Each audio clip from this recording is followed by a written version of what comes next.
So this guy has 2 wives. And I know you might think like, oh, that sounds kind of fun. But this is about to be a disaster for him. Now the guy's name is Mick, and Mick has an interesting lifestyle. He's living in Derby, England with his wife, this woman, Mairead.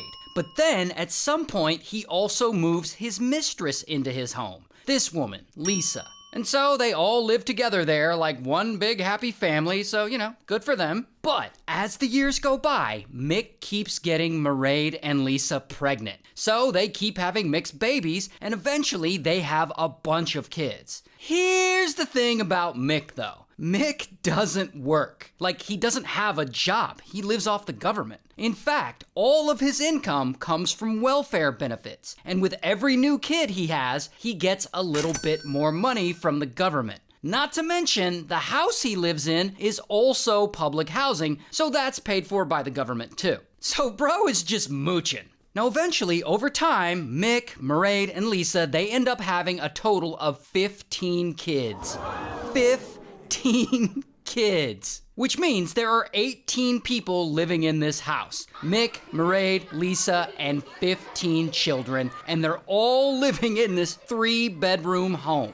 But then, to make it even worse, Mairead and Lisa both get pregnant again.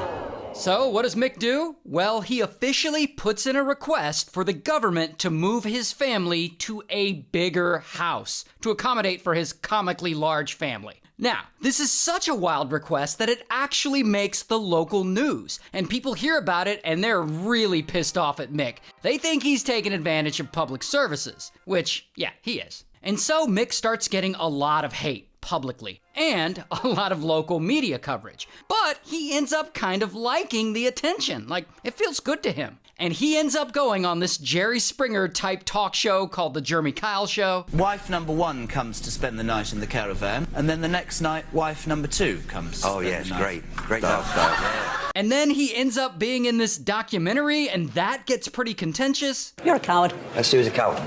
Let's move it. So bro is just a mess. But whatever, he's getting a little bit of pseudo fame, and he seems to really be enjoying it. So he just keeps living his life, not working, taking care of his kids, and smashing with Mairead and Lisa in a trailer he keeps parked in their driveway. I guess there's always a bunch of kids in the house, so they have to go out to the trailer in order to smash. What kind of hillbilly shit is this? But anyway, to make it even more complicated, I guess Mick and Mairead are also swingers? ? Because at some point, Mick sets Mairead up with his buddy, this guy, Paul. Because I guess Mick likes to watch, so Paul and Mairead smash while he sits in the corner and watches. Yeah. So yeah, this family dynamic is all sorts of unorthodox, but this is where the story gets dark. At some point in time, Lisa becomes very frustrated with this whole situation because for a long time, Mick has been lying to her. He's been promising her that he's gonna divorce Mairead and be with her and only her permanently. Yeah, good luck with that. Now, obviously, despite the fact that Mick has been saying this for years, he still hasn't done it. And at this point, she is tired of waiting. She's tired of this lifestyle. She's tired of smashing in a trailer parked in the driveway. She has had enough. And one day, out of nowhere, boom, Lisa straight up leaves. And she takes her 5 kids that she has with Mick with her.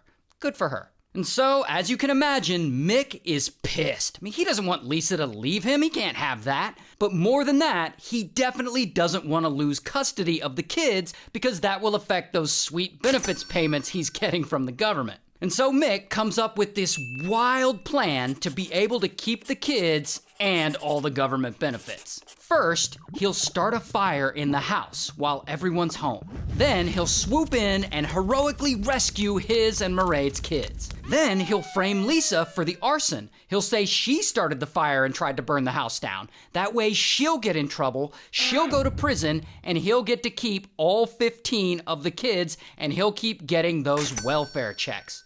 It's the perfect plan. What could possibly go wrong? Now, Mick knows he can't pull this off alone, so he asks Mairead if she wants to help him set their own house on fire and frame Lisa. And Mairead's like, aye.